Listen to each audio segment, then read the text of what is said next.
You Manga Reads was right. Congratulations. Congratulations. I'm proud of y'all. We got I'm proud of y'all for not overhyping this and not just sitting here talking shit on social media for the past year since it got announced. I'm proud of y'all.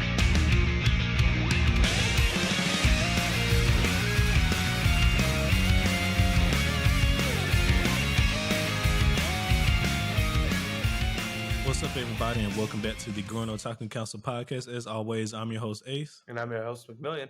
And we are back for another week of beautiful anime with episode 34, where this week we'll be discussing the first two episodes of Chainsaw Man, as well as the first two episodes of Blue Lock.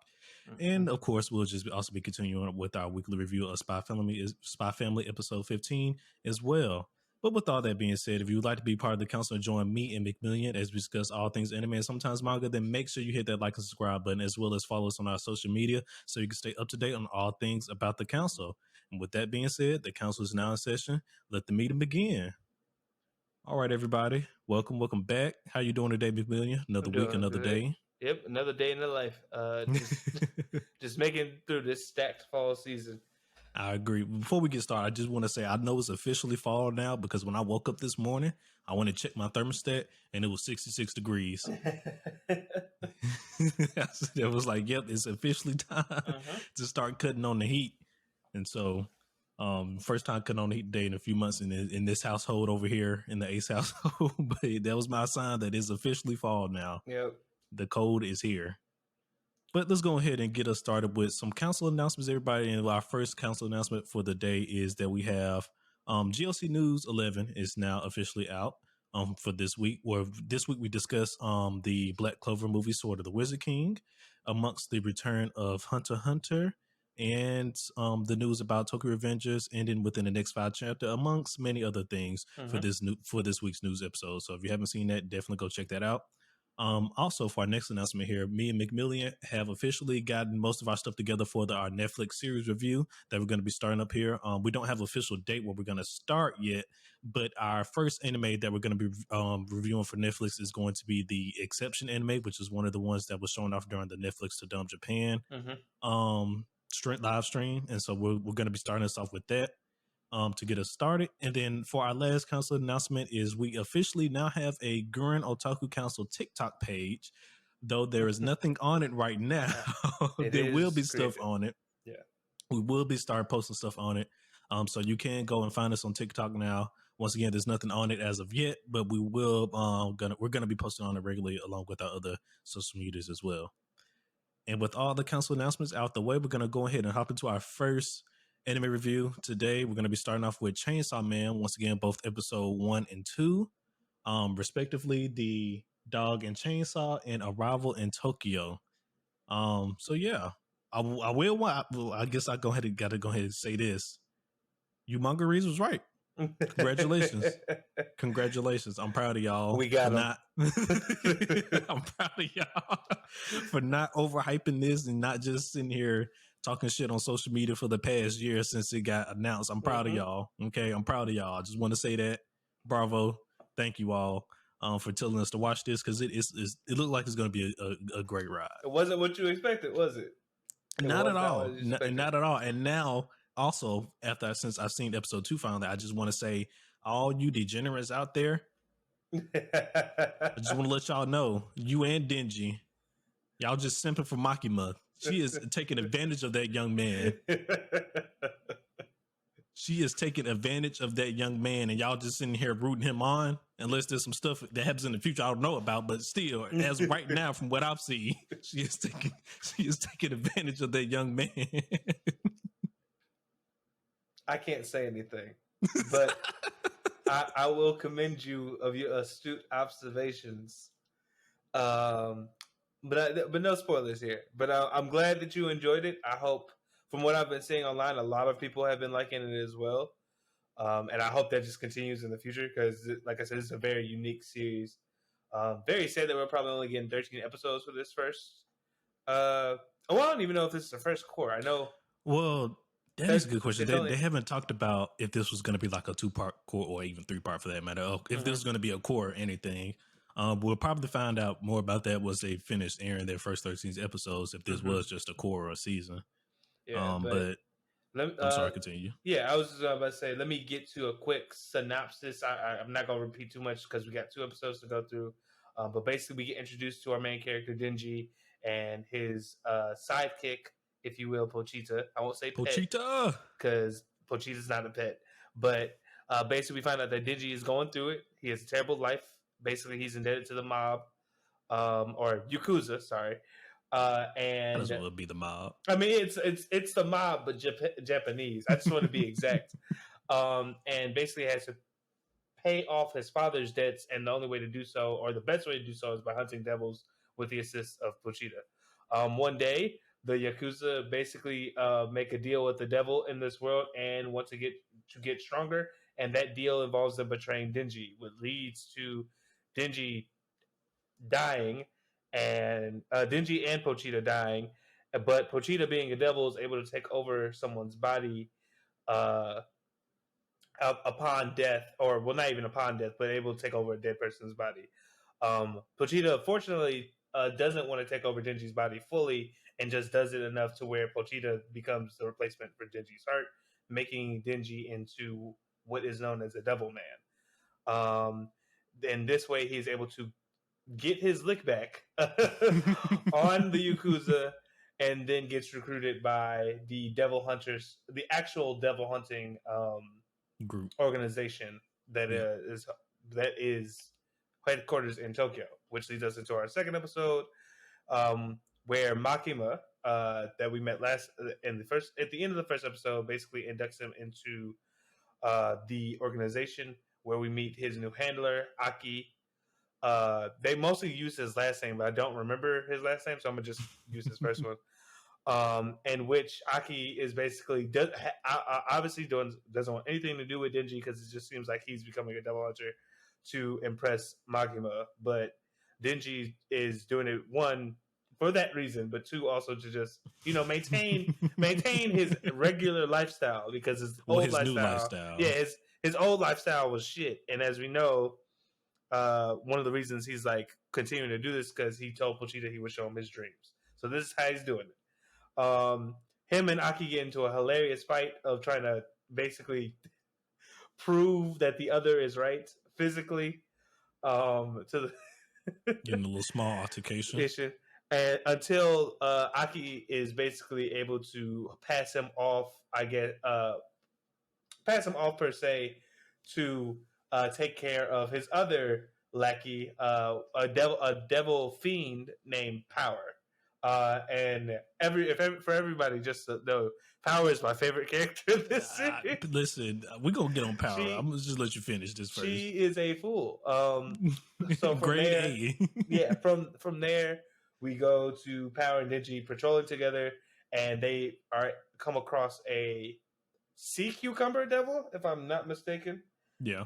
That Power instantly just takes out using her blood powers, because she's the blood devil, and creates a hammer that just squishes the sea cucumber. Well, that was a small spoiler, but thank you. Is that a small spoiler? Yeah, they didn't confirm that in this episode, at least. Well, no, it did. It happened at the end.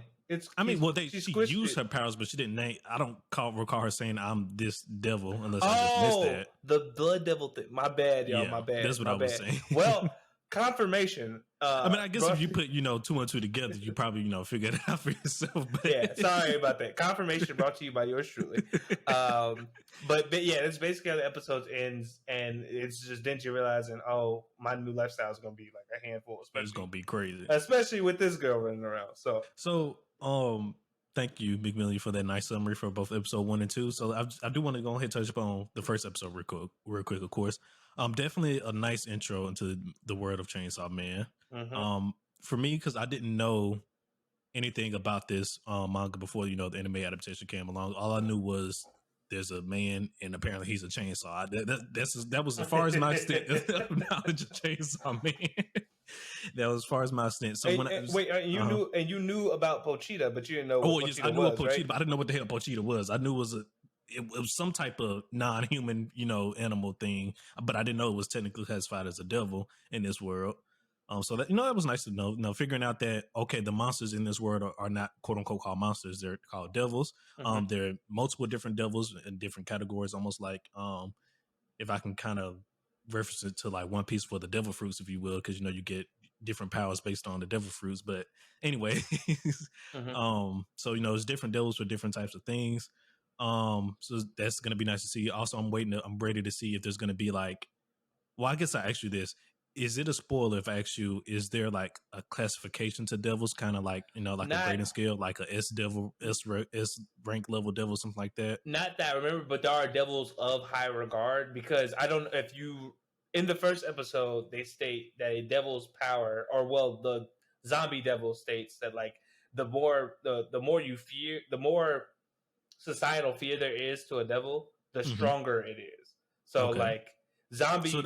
So it almost kind of like feeds off like kind of similar to curse energy from JJK, like the fear and stuff like that. In a way, yeah. Like, but it's not like directly aligned to like individual emotions. It's like, so for instance, I don't believe this is a spoiler because I do not believe this shows up in the manga or at all. But a spider devil would be extremely powerful because majority of people around the world have either a extreme fear or a minimal, or like a generalized fear of spiders. So a spider devil would be extremely strong, but there's not like as far as I know or remember, I don't believe there's a classification of devils.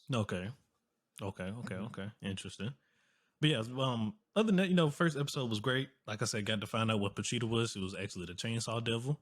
I guess, like you said, a lot of people don't really fear chainsaws as a society. So it makes sense now that you just explained that Pochita was just a small little average devil. Nothing really too crazy to fear about. But it was just also, nice to get to know Denji in this first episode. He, like you said earlier, he was struggling his whole life because he took on his debt from his dad, which is kind of fucked up. But once you owe the mob money, they don't care. How they get their money. If the main person would go, you're gonna pay it one way or another. If you die, this is gonna go to your family. That's just how the world works, unfortunately. But so he had a rough life, and everything changed, unfortunately, the day he died. But after that, he was basically saved. Though in death, he was saved because he was able to get his newfound powers and change his whole life after that. For the better or worse, who knows? Because once again, for me, I think Makima is taking advantage of this young man, but at the same time, she is technically helping him out. So I mean, hey, it's not a. For the life he was used to live, I guess living this life now is not as bad compared to where he was at first. So exactly. To each his own, but she's still taking advantage of that young man. You got to look at both sides of the coin, I guess. But for Denji, it's not. For him, it's not. He doesn't. Well, he wouldn't even know he's getting abused technically, even if he was. But like, that man getting abused, and he know it because in this first. Now I'm going to switch to episode 2 real quick. In the very beginning of this episode 2, when they was riding to the to get breakfast or whatever, riding back to Tokyo, the main prefecture. Makima said some shit to him. I can't remember what she said, but he looked at her. He was like, damn, she's mean. She expects me to act like a dog and everything and all that. But then she says something immediately. Once again, I can't remember what it was, but she said something immediately after that. He was like, oh, I'm in love with her. What the fuck, did you? What do you mean? You just went from saying she was a mean motherfucker to now I'm in love. That was a fast switch up, Denji. He's a simple man and a degenerate, but mostly a simple man. That was a very fast switch up, didn't you? I was like, no, sir. Like, remember, this is the same guy whose bigger aspiration when he thought he was going to get paid more for like a job was, I'll finally be able to afford bread with jam. That is the goal here. I guess. I just feel like the switch up was so fast. It wasn't even a full minute. My man, like 30 seconds at the most. He down horrendously. 30 seconds at the most. Oh, she's a mean motherfucker. I don't know if I like her. 30 seconds later, I'm in love with her. What? What is going on here? Yep. This isn't even considered love at first sight. I don't know. Welcome to the depraved mind of Denji.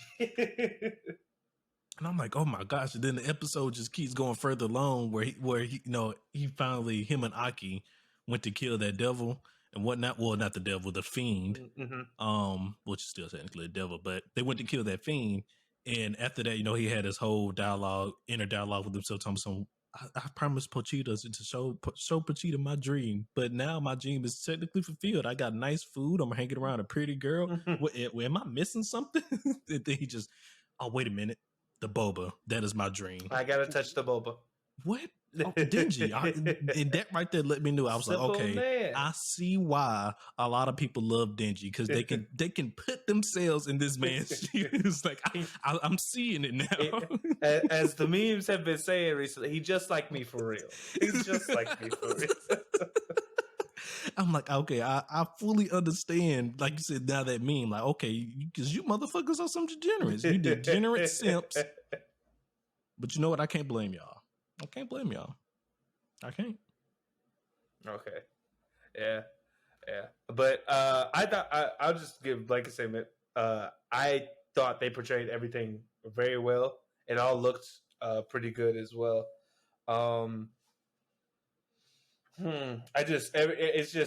can't wait to see the more dynamic stuff get pushed, because like I've been saying, if you've been watching this for a while, Chainsaw Man just raises the stake each time. So I just can't wait to see. I know what episode 3 is going to be, and I can't wait to see like people's reaction to that, because it's about to be some shit. It's going to be some already. Shit, okay, so let me ask you this: first 2 episodes in, now we finally got a good, I guess, visualize on how the CGI is going to be. What's your take on that? Like it, love it. So this goes into my dislike. So if you don't mind me like jumping ahead to that, okay, no, go for it. I don't necessarily have a problem with majority of the CGI. The problem I do have is that certain scenes with like Denji has chainsaws, it doesn't look like the chainsaws are doing anything. They're just kind of there. They're not spinning or whatever. They're just playing like the sound. I'm glad you brought that up, because just kind of flailing around. Like, now, granted, that was Denji's first fight. And maybe they were just trying to show that the fact like he doesn't know fully all that he can do as a devil man yet. But I mean, I just thought like it could have been done better. But no, I feel you on that. I don't necessarily have a full problem with it. Okay, I think I seen somewhere online where somebody was showing specifically what you were just talking about, Denji's chainsaws, how that they don't actually move, that there's just like an animation played over them that make them appear that they're moving. So that was, interesting to find out as well. But I mean, like you said, overall, I don't think the CGI is bad overall. I think Mappa did a really good job with that.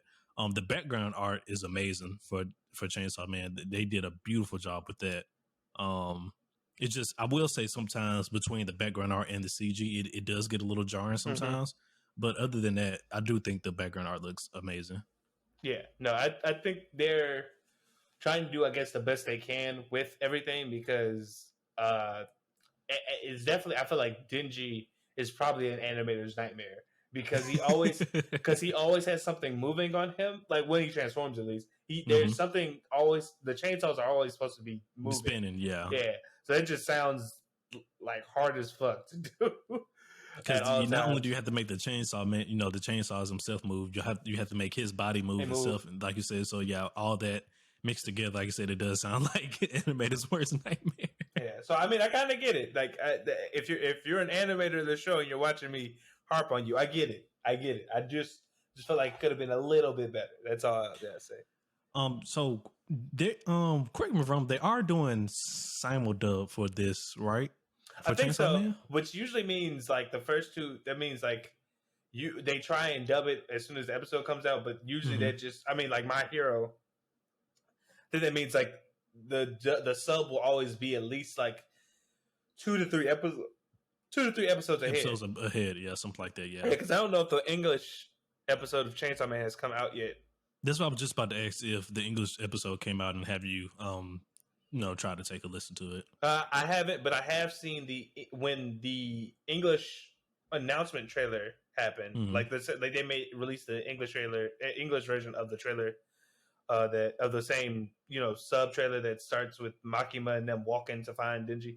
They did an English version of that, and I thought it sounded great. Like, I honestly think if someone were to watch this in English dub, they wouldn't be dissatisfied, unless they just a dub hater, which I don't think is fair anymore. I definitely, like, back then, yes, but now I don't think that's fair.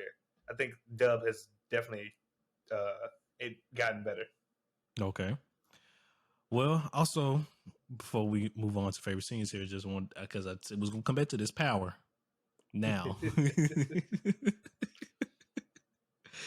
I must know, do we learn more about, I guess, who Yes. the human power was, the human of, Oh, who human. power was Okay, so human. before she got taken over? Not yes and no. Like it's not a huge part of I want to say the overall story is to find out like about the human version of power, but you Mm-hmm. will get within the maybe like 3 and 4 because I kind of know what happens next. You're gonna kind of learn who power like As the devil is a bit is? more, yeah, Okay. and that will lead to you kind of learning what the girl that the girl's body that power is in was stuff like that. Okay. So. Okay. Yeah, I just want to know because, like, when she mentioned, when she first popped up and, Michael mentioned she was a fiend, I was like, they're letting a fiend into the Devil Hunters organization? Doesn't that seem kind of backwards? But then she kept further explaining, like, how this is an experimental group that Denji is in, a part of. Like, so I guess that kind of makes sense then if you're trying to, test some stuff out. Also, if, you're trying to just find out more about devils in general, what's a better way than to, fully, watch one, under your care and stuff like that. So, I mean, when you sit down and think about it, okay, you know what, Makima, you making sense. You making sense. You might be a little crazy in the head, and you're taking advantage of my boy Denji, but you making sense though. I'm definitely excited to see Makima's power, or just her moves, whatever she does. I'm just ready to see, whatever she does as a hunter. How does she disposes of a devil? I'm definitely ready to find out that, because now I'm just more interested because now it seems like Makima is not necessarily like at the top of the food chain in the Devil Hunters organization, but But at she least high, yeah. she's high up at least to some degree, enough to have her own damn team. So definitely ready to learn more about Makima, and just once again, power as a whole. I can just tell right now she's gonna be one chaotic motherfucker. Yeah, that's why Like, she Buffy. I can tell right now she's definitely giving that Rebecca energy off from the first time, being exposed to her this episode. I'm like, yeah, you're gonna be a problem. I can see it now. You're gonna be a problem. Indeed.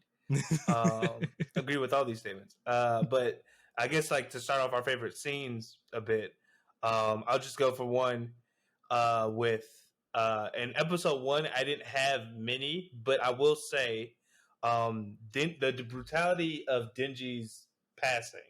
I don't know if we want to put it in here just because of how brutal it is, but that I thought was handled very well, and I know they already said they weren't going to like censor anything, but I was glad that they didn't shy from it, because that is I felt like upon everything that happened in that episode, that was just like a nail in the coffin. Like, we're not afraid to go like super dark to the point, because it wasn't just him dying. It was like him realizing I haven't done anything with my life, all this, that, and the other. So I just thought that was like a great precursor to him actually becoming, Chainsaw Man for the first time. So yeah, no, I agree. And then, like you said, my one favorite scene from from episode 1 is basically right after he dies, and the scene he has with Pochita and stuff like that. Because I never, once again, I had no knowledge of what this series was about before. So seeing how he actually became Chainsaw Man, I was like, okay, he actually had to die to gain these powers. Like he was dead, but thankfully through his one friendship that he made in his life as a child, with Pochita, it allowed him to save his life. Yep. And even with that, he made a deal with Pochita, like, if I might die one day doing this devil hunting stuff. If I ever die, I'll take my body. And Pochita's just like, no, we're not gonna do that. I'm gonna save you, Denji, and you're gonna show me your dream. It just shows you just how much they got to basically care for one another when they was living together throughout the years. So that was nice to see. Yeah, definitely. Some favorite scenes from episode 2. Denji getting his lick back on Aki. That shit was hilarious and so well done. I was, because what's so funny about that scene, especially, is like I was trying to remember. I was like, did he kick him that many times in the manga?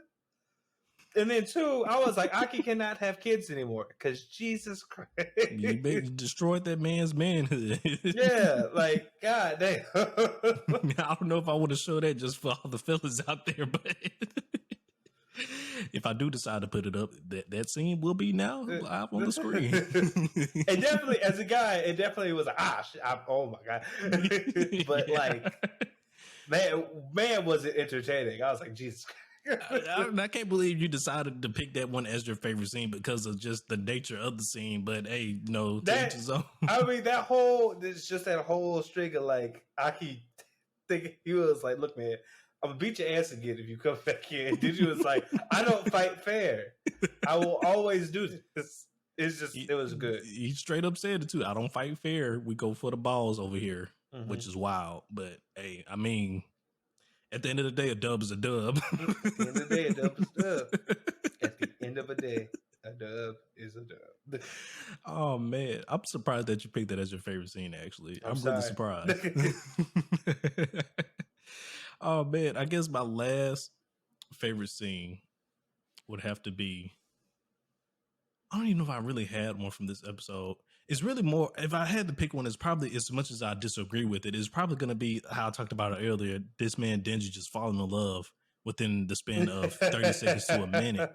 I'm just, that just really threw me off for a loop. Like, he went from basically almost disliking this girl to, I'm in love with her now. And I'm just like, really, Denji?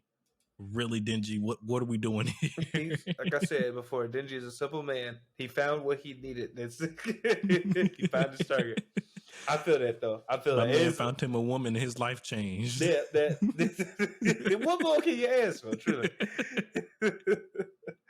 Oh man, but yeah, that's really the only favorite scene I have from this episode. Do you have any more? Just power. Okay. Powers. You can honestly almost pick any of them, but I guess I'd either go with like Power's introduction to where she just like kicks in the door and was like, "You'll bow down to me." That gremlin energy, man. I'm like, yeah, there we go. That's what I came here for. Hilarious. Like I said, I can already tell Power is one chaotic, neutral girl. Maybe not even chaotic neutral, just chaotic in general. Mm-hmm. And like I said before, I can see it now. She's definitely going to be a problem in the future. But I mean, from what the intro show, looks like, Denji and Denji and Power become somewhat good friends. But they are the last two brain cells in a human body. That's all I can say. I won't spoil anymore, but they are the last two brain cells. Oh man. And so we're going to go ahead and rate this episode. We're not going to rate episode 1. We're just going to rate episode 2. And for me, I'm just going to go solid baseline of an 8. Nothing is not too technical, but it wasn't like horrible as well, because we did get introduction to more of the Devil Hunters organization. Got the introduction of both Power and Aki this episode. My boy Denji just simping for Makima, and like I said, this episode really just truly let me understand why a lot of people love Denji as a character, just in general. So, just a great episode overall. Yeah, I also gave it flat 8. I thought it was a great introduction to our supporting cast, because it's basically like Aki and if you can't tell by like the intro, Aki and Power are basically like the secondary characters of this show, and I thought just the way they decided to do everything, I thought fit how they are represented in the manga and stuff like that.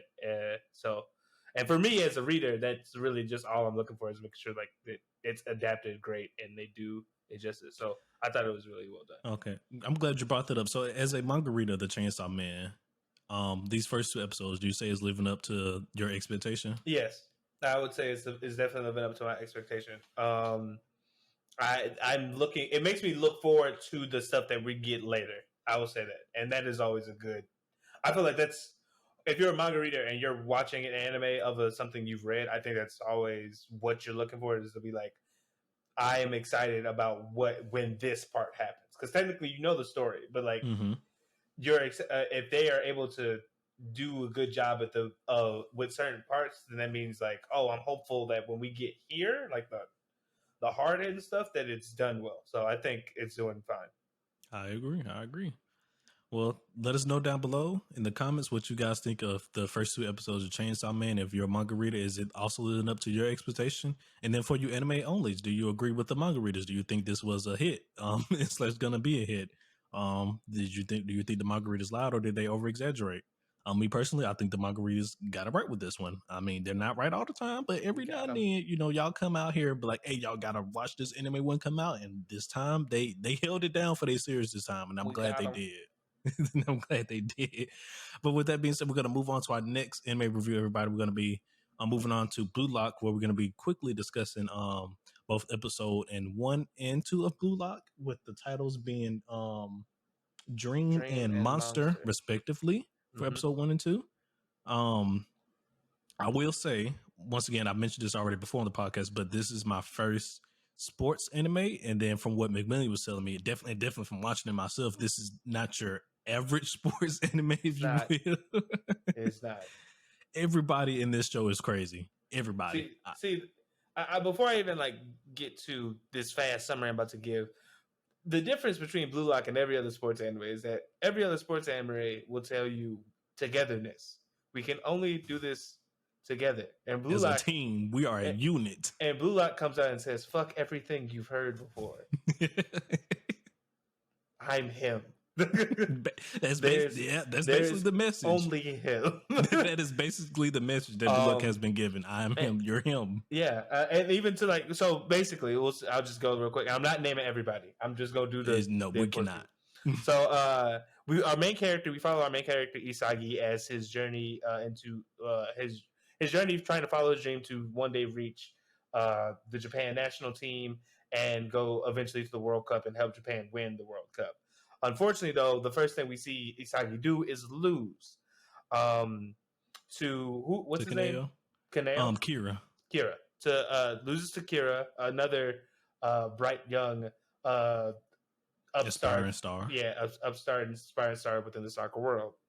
Isagi, distraught, leaves from this match because he's basically kind of playing if he did the right thing, because he had the option to either take a goal himself or do it to a teammate, and he passed it to a teammate. Wink, wink, nudge, nudge. Until he gets home and he realized he got a letter from the national I believe that it was the Japanese National Soccer Association or something like that, telling him he has been selected for a special event and something like that. And he's like, "Oh, okay, cool." So he goes there, is able to meet the guy who beat him, and all these other soccer players, and they're all in this hall there. And a guy shows up and he's like, "Hey, do y'all want to be the best, or do y'all want to suck?" Legit. Because he's like, "It sucks to suck, don't it?" Legit. Well, do I have the thing for you? Welcome to Blue Lock. And he basically tells them that they're going to be sacrificing months, if not years, to constant training so that one day they can be the ultimate striker and potentially lead Japan to winning the World Cup. And he's like, "This is the only way we can do this." And everybody, and just as in true sports anime fashion, "But what about our teammate? What about our friends?" And he's like, "Fuck them." Don't you want to win? And everybody basically after that, Isagi is our for some reasons the jump start straight out the gate, goes inside. They get assigned to a team, and then immediately after meeting a whole bunch of people, had to play a game of soccer tag, where basically they have to kick the ball, hit each other, and whoever's it has to leave Blue Lock. This is the first fucking day too, so we already eliminated. Already getting to the shits. So it goes well for a decent amount of time, and then Isagi ends up getting hit after one of the players, I think, ends up throwing somebody into somebody else, and it leaves him wide open to get hit out of nowhere. So Isagi eventually ends up getting targeting somebody else. They get hit, and then this one guy who's asleep named Bachira becomes targeted, and he just goes ape shit all out. No one expected this from the guy who wasn't paying attention at all. Ends up Isagi getting targeted. Well, he didn't get tagged again, but basically Bachira uses this opportunity to figure out who the heck has a similar instinct as him. Who got that dog in him? Figures it's Isagi. Isagi uses it to go. He basically passes the ball to Isagi so that he can hit the strongest designated person within this room, who at this time is Kira, and basically kicks the ball straight into Kira's face, and Kira ends up being the first one eliminated, and that's basically episode 1. Yes. Episode 2 is a full explanation of Blue Lock and its facilities. But the most important thing I think from this episode is just Bachira and Isagi's interaction, where Bachira explains the reason that he only passed to Isagi was due to the fact that he felt as if Isagi also had a monster inside him, and basically a monster, from my understanding, and I don't know if Ace understood it differently, but from my understanding is that you have a primal drive to win. Got that dog you will do anything to win. So basically, we now know who the crazy, unexpected person on this team is, and how will our main character develop as well. Will he also become crazy and unexpected? I'm pretty sure he will, because you can start seeing the telltale signs now. So it's the eyes in this anime; they get you. But I want to say. Oh, well, I'm sorry, I didn't mean to cut you off. I was just going to say this is going to end the summary. At the end of this second episode, their numbers increase, and that's basically their rank. The guy explains that basically the way as we progress, you guys are going to be playing soccer against teams, each other, to basically constantly progress. And progression is what they want, because they want to be the top. Correct. You want to be number one. And so we leave off basically with them getting ready for their first match. I believe they're going up against Team Y. Team X. Team X. Okay, sorry. See, I thought it was Team Y because Yeah, because it's the next letter. I thought it was going to be Team Y too, but it was Team X. It's Team X. Yes, that is correct. And that is where we leave. So next episode should be a doozy, because that's going to be the match. I will say before we go any further, I do want to thank McMillian for recommending this one to me, because I would have not picked this one up if it wasn't for McMillian and say, hey, you should check this out. I'm a mark that because I'm petty. But thank the internet, truly, because I was not going to check this out, because one with like sports stuff, I'm like, why would I want to read it at all? Because even if it's a comic and technically there are drawings and show motion and stuff like that, I just feel like sports is something you definitely want to see. You want to visualize, yeah. But so many people, when this got announced to get anime, were talking about how good the manga was. I had to check it out. So thank you, random people of the internet, for hyping this shit up, because I'm enjoying it. Yeah, no, I'm enjoying it as well. But I will say the animation for this show is top notch. Is beautiful. They're doing a wonderful job on that. But the facial expressions in this show, and like you said, the eyes, the way they animate the eyes and stuff like that, it is, oh my gosh, crazy. It reminds me a lot of the over exaggerated facial expressions that is in Dr. Stone, but they take the cake with this one. They did they're doing a really good job with the animation for this TV show.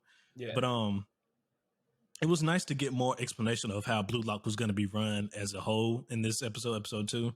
Because like I said, we got to learn more about how they're divided into different teams, and how many teams are in a group is how he would call it. So it's like 5 different groups, and I think it was 5 teams per group.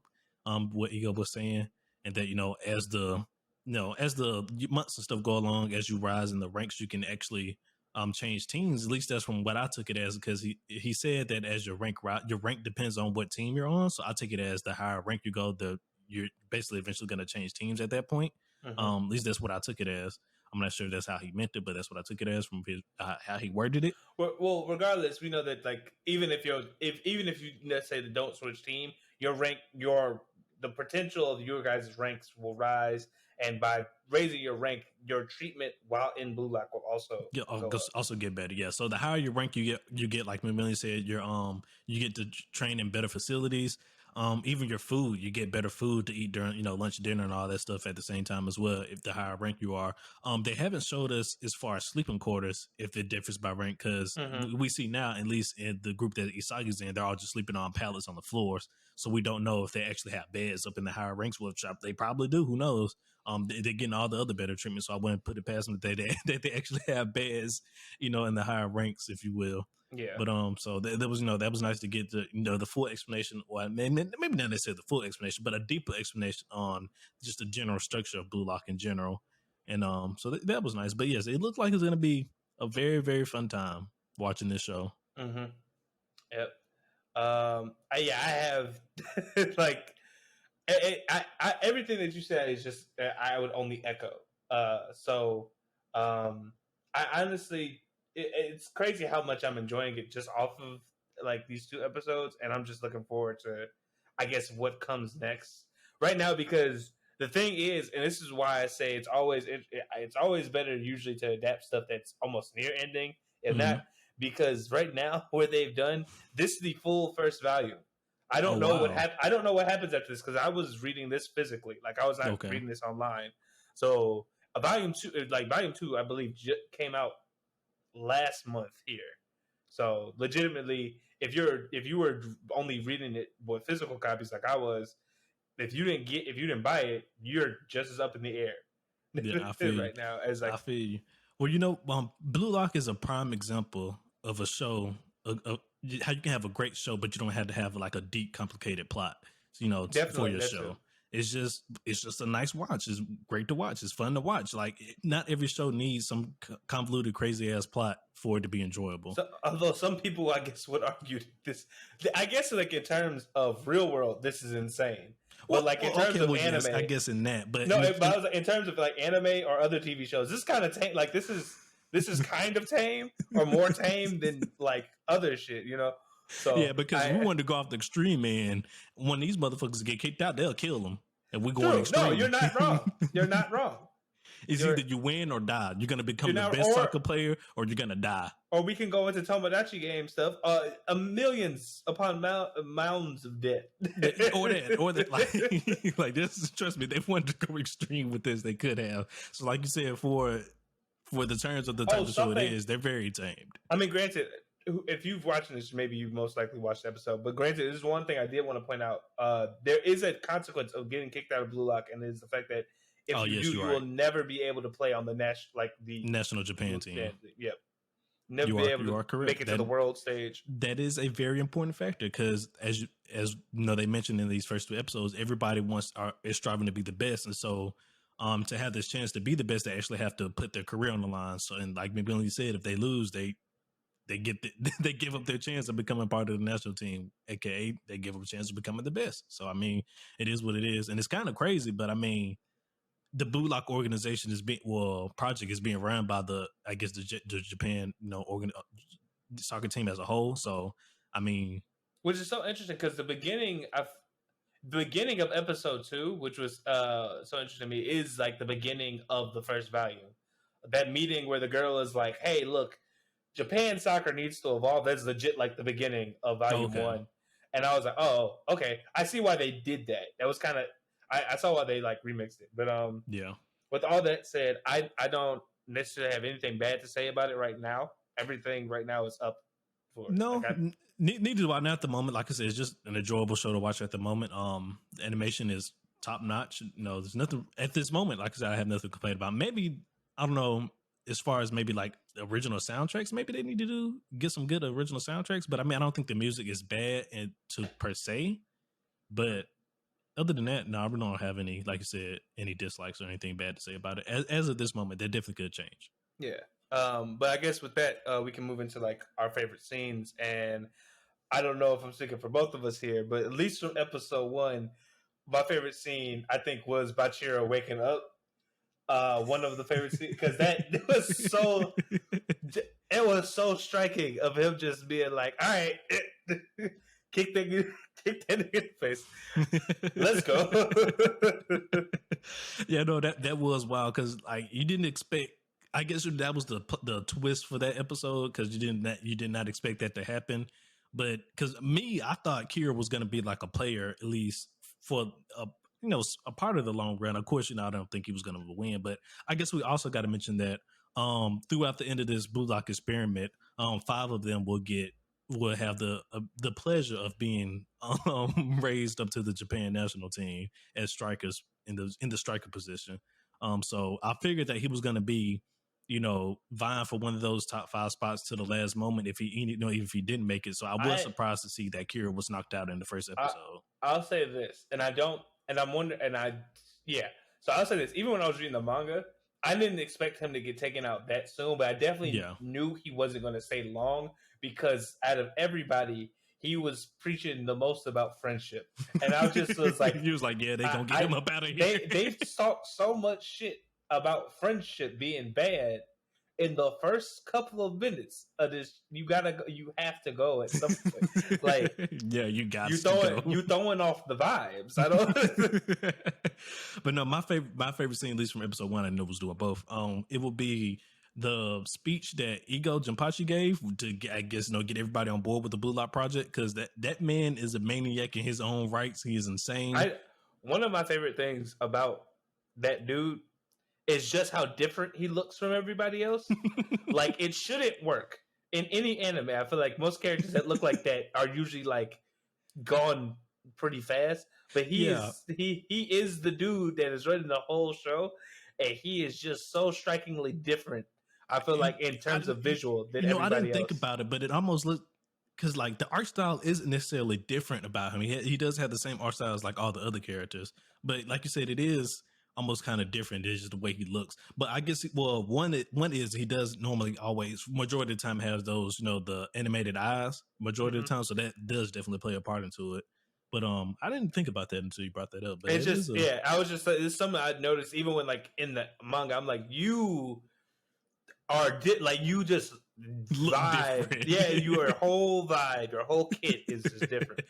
But yeah, so that main speech that he gave at episode 1, I was like, yeah, you a crazy motherfucker, but I can get behind some of your logic, sir. You haven't gone off the wall. Like, your brain is still there. I can tell that. So he just building up with you. He building up their confidence to a crazy degree, mind you. But yeah, I mean, they need it, I guess. Yeah. And then I guess I wanted to touch on this before we finish overall with the Blue Lock section, because I don't watch soccer as a sport or anything, so I don't know much about it. So I guess it's interesting to find out that I guess Japan doesn't necessarily have like a top world player, if you will, because I guess they're trying to like also basing this upon real life, because they mentioned some of the the real life players in this show as well. So I guess, I mean, correct me if I'm wrong, I don't know if anybody if anybody watches soccer. Does Japan have like a top world player on their team? Let us know, because I have no idea. Yeah, I'm not the biggest soccer fan, although some people have been like saying I should get into football or whatever, because it's the most popular sport.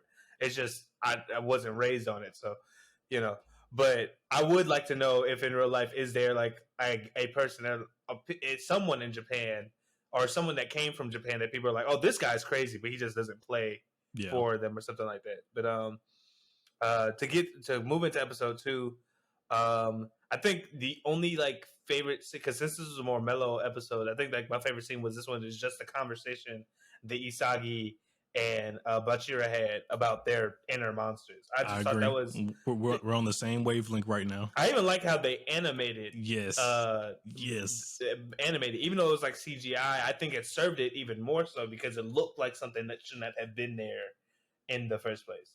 But that was I just like that striking scene, because that was like that's a foundation for something to come out later, and I definitely enjoyed it. I couldn't have said it better. You just took the words right out of my mouth. I agree. That is also my favorite scene from this episode. Other than that, I wouldn't call it just a favorite scene, but just getting to know more about just the Blue Lock, like I said, project in general. I did enjoy that as well. But yes, my favorite scene was definitely the interaction between Isagi and Bachira this episode. 100%. Yeah. 100%. Yeah, that was a standout moment. I cannot wait to see it pay off, because it's coming. You know what's coming. But I guess with all that being said, we can go ahead and move on to rating for this. But once again, we're not going to rate episode 1. We're just going to rate episode 2. And I'm teetering between like a 7 or 8. Yeah, I feel that. Somewhere around that ballpark. I really don't have like a specific number, but a 7 or 8 is what I'm having it for this episode. Just once again, you got more introduction to just how the Blue Lock project is being run as a whole. We got to see more about, like you said, learn about more of the inner monster this episode, and what that can mean for just the series in the future. Looks like we also have another player coming in, because we didn't mention him, but there was another young expiring soccer star. They called him one of the World's 11, something like that. They called him. I think so. From that being said, I figured he was one of the top players in the nation of the world, something like that, for high schoolers. He was so same tip of the whole forget this place. This place is trash. I would like to go back to where it's great. They are standing 10 toes down on this like egotist. That's what we need. The motto for Blue Lock in the show is not fuck them kids, it's fuck them teammates. Yeah, it's me. I'm him. That is fuck them teammates / I'm him. Exactly. That's the whole thing right there. I couldn't say it. I really can't say anything more because I do agree. I'm more so leaning towards the 7, but that's just because this episode was very like chill. Like this was very much a expository episode. Let me tell you about what the facility's like and give you some more information, I guess, on like and foreshadow stuff to come, stuff like that. So but I thought it did a really good job, and I'm definitely looking forward to more Blue Lock. I agree. Well, with that being said, let us know down below what you guys think about the Blue Lock in the comments. Let us know if you even watched it yet, if you're planning on watching it, if you are watching it, are you enjoying it? Let us know your thoughts and opinions down below on Blue Lock. And so we're gonna not go to our last anime review for today. We're gonna instead hop into our bonus discussion where we're just gonna talk about some of the other fall animes that's been going on. Because once again, it's a lot of shows right now, a lot of good shows right now going on in the fall season. I do want to say My Hero Academia. This is exactly what I wanted to see from season 6. Both the first 2 episodes are off to a great start. And once again, no Studio Bones. Who is Studio Bones? Am I in this right? I believe so. Yes. And once again, Studio Bones, they're doing a wonderful job with the animation for this season as well. Definitely, I can definitely tell it's a up notch from season 5. Even though the season 5 just wasn't necessarily like had poor quality, but I don't know, it's just something about it. You can just tell like they took their time to put their craft into this season. I don't know what it is, but I can just feel it when I'm watching the episodes. But definitely My Hero. I'm enjoying it. This is definitely why, like I said, it was, at least for me, this was the make or break season. This is a war arc season. You have to do this right, and they are doing it right. And we got our first confirmed kill. At least, especially by a hero. I think this is our first confirmed kill via a hero in the show. Our boy Hawks had to go ahead and do something about twice, and I called it last week. Hawks was gonna have to do something about twice, and he did something about twice. I just really like, not necessarily the death because it was. I do like the fact that like at the end of the day, he nutted up and did it, but. I do like how they extenuate the fact that he was hoping to have avoided, like he was trying he was trying to avoid not to kill any him. means, what's his name? It's not Daki. What is his name? Who you referring to? The flame guy. The flame guy. I think for some reason I don't know why I'm thinking about Daki as well, but I cannot remember if right it now. is. But I know who we're talking about though. Yeah, but. Even when he showed up, my immediate thing I was like, "Hawks, kill him now!" Like, it might be Dobby. Is it Dobby? I think it's Dobby. I think that's correct. I don't know, but once again, y'all know what we're talking about. Regardless, when he showed up, I was like, "End him now!" Immediately. You cannot play around. There's no more talking. Even if I would love if you could talk more, but you can't. But he still did it at that point. Unfortunately for Hawks, though, there's kind of like he said to himself, it's not the best quirk matchup for him. Fire versus his feathers. It's just not a great matchup for him. Oh no, I mean I wasn't talking about him killing. I wasn't talking about him going up to the blue guy. I was talking about him. Like he had twice on the ground. Oh, you talking about him? Oh, you talking about him? You saying he got to go ahead off twice now? I was like, there's no way you get one. I was like, if they teamed up, there's no way you could have took both of them. No, 100%. Especially if he copied, he cloned. What is his man's name? I'm so upset. I don't know his name. I believe it is Dobby. I do believe it is Dobby. But I think you had it right. He cloned old boy. He was going to go wreak havoc with his clone, and I was like, "Why? See, this is why he's dangerous. Because at first he could just clone himself, but now he can actually clone other people and their quirks. Use the quirks like that. That alone in itself is just so dangerous because you can take an overpowered character like Blue Fire guy. I don't know his name right now. Forgive me, guys. But you can take overpowered character like him, multiply him, and just go wreak havoc. Like you basically have infinite quirks in a sense. You know what I mean?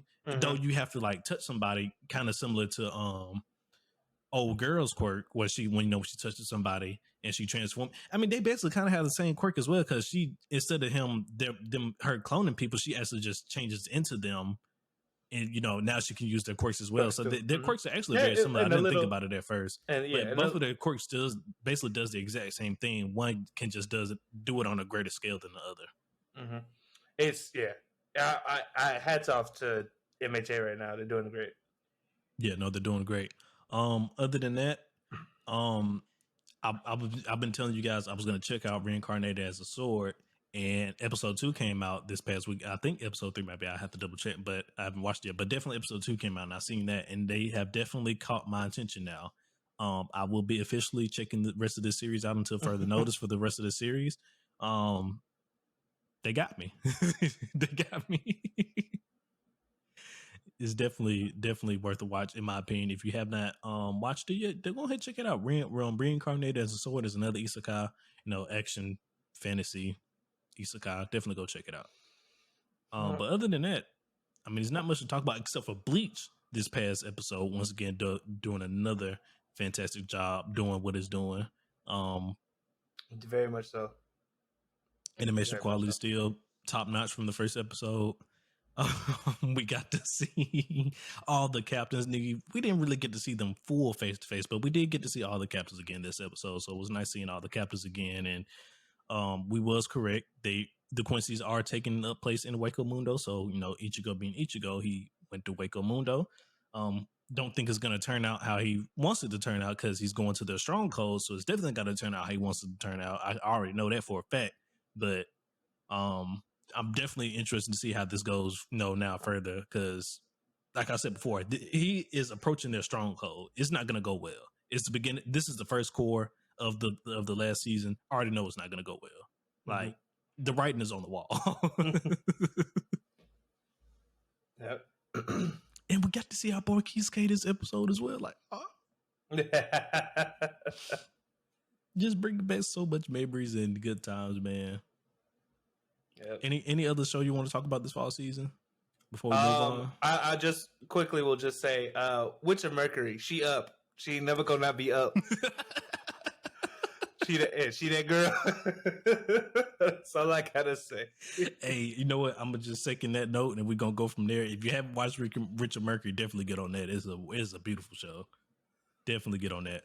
But with that being said, before we head on to our last anime review, we're going to give out our weekly anime/manga recommendation for this week, everybody. And so for this week, we have a manhwa recommendation, and I'm going to hand it off to McMillian here. I won't get into too much of the description, but our recommendation is The Beginning After the End. You may have heard it before. It's from my knowledge, it is a pretty popular web novel / webtoon / manhwa. But basically, it's an isekai, very akin to Jobless Reincarnation, where this man gets reincarnated into another world, and it basically follows him from birth to, right now, I believe he's a teenager in the series, but I presume it's going to follow him up to probably most likely his death. But what's interesting about this one, he reincarnated not from a just normal world. He reincarnated from almost a sci-fi fantasy type thing. So he already has precedent as a warrior with something akin to magic, but now he's in the fantasy world, and there's a lot of similarities to Jobless Reincarnation. So if you like that, but there's a lot of differences that I feel like make it just as good, if not better. So I would highly recommend checking it out. Alrighty, so that was our weekly anime/manga recommendation for the week. Once again, everybody, the name of the manhwa is The Beginning After the End. So if you're into manhwa/mangas, definitely go check it out. And with all that being said, we're going to head into our last anime review for this episode, everybody. We're going to be talking about episode 15 of Spy Family, a new family member. And so I'm just going to hand it off to McMillian real quick so he can go down through the brief summary. Yeah, so this one should be pretty brief because not a lot happened this episode. But basically, we start with where they ended off last episode, with Lloyd completing the mission and apprehending the leader of this terrorist organization after putting a dog in a garbage can, which was hilarious. But with that being said, they are able to meet. The Forgers are able to meet back up in hilarious fashion, as they always do. And Lloyd's whole thing is like, all right, well, we got to get Anya her dog, and they don't want to. Initially, they don't want to adopt the dog that Anya has been traveling with due to the fact that he was a part of Project Apple. But Anya, being the telepathic, menace that she is, just starts crying up a storm, begging for them, saying like, "I won't go to school anymore." And she even throws down a hammer and be like, "I won't go to school if you don't." And that scares them enough to let her have it. And what's the most interesting thing is the moment she gets a dog, like the day after when she goes to school, she immediately tries to use the fact that she has a dog for world peace. Unfortunately, it doesn't go her way. Not at all. But hey, she now knows she has a dog in her back pocket, and she can use it to hopefully help her out as she navigates. But mostly, a lot of this episode just reflected around the fact that like the Forgers have a new family member, and how that moving forward, like this dog will most likely be at least play some big aspects for Anya and the family going Correct. forward. As well as this episode, they actually got around to naming the dog, and Anya decided to name him Bond after her favorite show, or her favorite character in her favorite show, Bond Man. Also because he was white and he had like his paws are black, so it looked like he got on like little gloves and stuff like that. And for the collar, she gave him a bow, which was cute as fuck. Very adorable. Look at you, Anya. I'm like, look at you, Anya. That's actually smart as fuck. Like like the bow tie and the collar in the form of a bow tie, like that's on point. Like that was a nice touch. The bravo to the writers for this one. Like that was an amazing touch. Yeah, so it looked real good. But yeah, that was an episode. I really enjoyed it. I thought it was a nice like.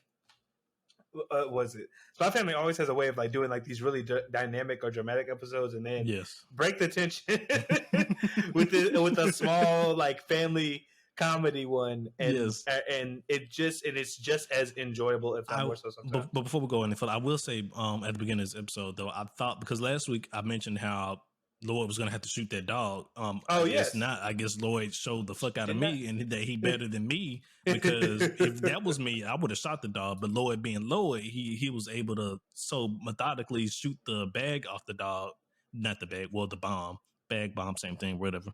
Shoot the bomb off the dog and get rid of the bomb before Keith was able to explode it on him, which was wild. Like that really caught me off guard. I was like, okay, he did not have to shoot the dog, even if it was like a tranquilizer, like you thought last week. He didn't shoot the dog at all. I thought it was gonna be a tranquilizer, but it wasn't. But hey, he got the skills to pay the bills. Everybody, he does, he does. And then once again, this episode they did the same thing. With the previous episode, they did a nice little cool scene / still when his eyes was glowing, like how they did last episode for Yor. They did the same thing for Lloyd this episode. I thought that was nice as well. So now you got both versions, everybody out there, for all you I can't think of the name of the term of it. For all you fan accounts out there though, that is the term I was looking for, but you know what I'm talking about, the aesthetic accounts. There we go. Yeah. There we go. You got both versions now. You got Lloyd and Yor now. But no, I agree with you as well. This was just another nice episode, and like you said, how Spy Family just has a way of breaking the tension from episode to episode, from going from a bomb terrorist episode to, hey, that's over now, let's have some fun, lighthearted family time. We got a dog now. I'm gonna use it to negotiate with the asshole about school. Did it work? No, but I'm gonna keep trying. Then we got some more pristine smug face Anya steals this episode as well. Oh man, Anya just full of reaction memes. Yes, definitely, especially with like that little was it daydream where she was like, I'm gonna use my dog for this and this and this. It was good. It was great. It was amazing. But I mean, like, it's not too much to talk about this episode, because like you said, there's not much happened. It was just one of those nice, soft, slow, family-hearted, fun episode. Of course, Jor's still Yor. But other than that, yeah. So I guess with that being said, we can just hop on straight into our favorite scenes for this show. Not for this show, this episode. And one of my favorite scenes would have to be for when they took a Bond to the dog park just to have some fun and stuff. And as they were leaving the dog park, Anya would lost her gloves and she was looking for him. And Bond, being a trained dog, he was able to sniff the location out of the gloves. And it turns out another dog had them, but And he was gonna basically keep him, but he just took one look at Bond and he got scared and dropped him and ran away. And then of course the granny was like, "What are you doing to my dog? I'm like, anybody even touch your dog, man? Stop like, that. Get that brutish monster away." Or something like that. That was funny. That was that was a good time. The one I guess I had from this episode is, I think, and for me it would probably be when it's kind of two. So Okay. I guess I'll start with one. It happened early in the episode when Yor kicked the car and caused Keith to have an accident. Oh my gosh, I almost forgot about that. When I tell you that shit right there, I was legit like, okay. I was like, all right. Now I know Yor is a shonen character. I'm glad you brought that up because I almost forgot to bring it up. But I'm gonna let you finish your point, and then I'm gonna say Bounds because I almost forgot. I was gonna say I know Yor is a shonen character in this goddamn non-shonen world. But I was like, what are they really about to have her like total a car with one move? If they didn't, she did the fuck out of it. It made him crash and ended up calling the police again. It was like, "Hi, I'm the same housewife." Yeah, the terrorist leader is caught. They were just like, "What the fuck, ma'am? Hello? Excuse me." Who is this? Listen, I don't care what nobody says. This episode for me confirms it. Yours on them roids. I don't care what nobody says. She on them roids. You can't convince me otherwise. I don't think anybody can argue against that after this episode. You cannot convince me otherwise. She dynamic entry a car, a vehicle, moving, not stopped moving. This car is moving.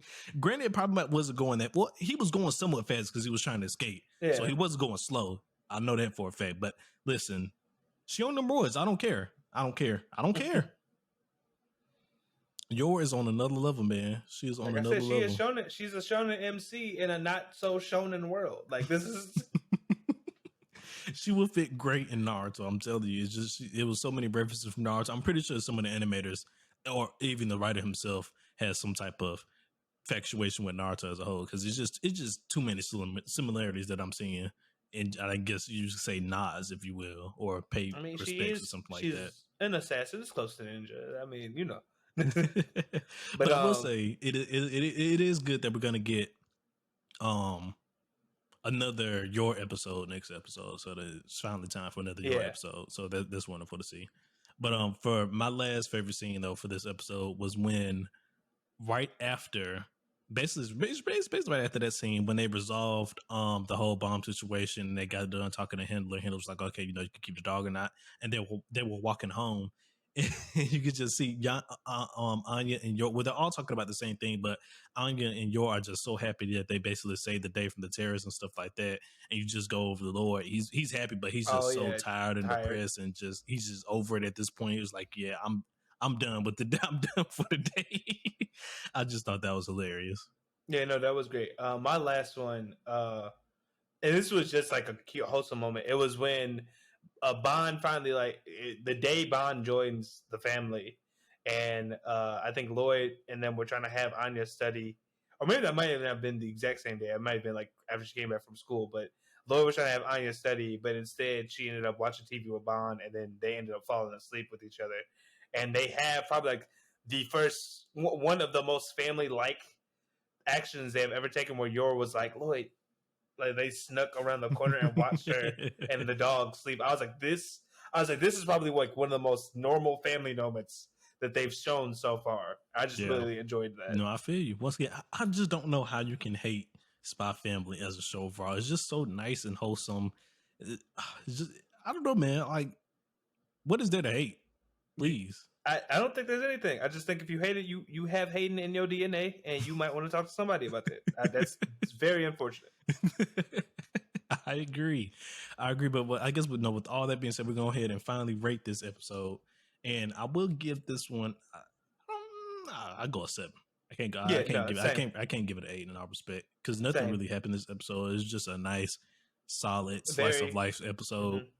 Nice and wholesome, like Spy Family has always been since episode 1. Really nothing more to say. And we got some more smug face Anya this episode. So I mean that's also a plus. So I mean can't go wrong with it. Cannot go wrong at all. Yeah. No, I feel like I don't even need to belabor it. Same way, very solid episode. Very enjoyable, just real nice. I agree. And then last but not least, if you are a Spy Family enjoyer, and even if you're a Spy Family hater, let us know down below in the comments what you think of this episode. I don't even know if the haters made it to episode 15, but if the haters did make it to episode 15, hey, let us know. Let us know. Let us know. But with all that being said, thank you guys for coming to the council meeting once again and joining us for another week of anime and just listen to us ramble on and talk. If I'm not mistaken, our 1 year anniversary is actually either past or is right around the corner for this podcast. So we're gonna try and find something special to do. I don't know what we're gonna do, but we'll try and find something to do. Small little thank you video, or just being like, hey, we made it a year. Let's keep going. Yeah. But with all that, well, there you go. You already said it. You got it. With all that being said, everybody, appreciate you for watching this last listening. As always, if you want to stay up to date with all things about the council, please follow us on our social media. That is Gurren Otaku's on Twitter and Gurren Otaku Council on everything else, which would be Instagram and Facebook. And now TikTok. Yes. For my audio only listeners, please consider following the podcast and giving us a review. Helps the channel, helps us grow. For my watchers, streamers, please consider giving us a like, comment, and subscribing. Helps us grow, helps us get out there. We want to, make this club, this council, as big as possible. Yes. And as always, everyone, please enjoy the current season of anime. So many bangers, so much stuff. A plethora of bangers, if you will. Yes, I think there's something out there for everybody. So please continue enjoying anime and enjoying the season especially. But this is Gurren Otaku Council saying meeting adjourned. Peace, everybody.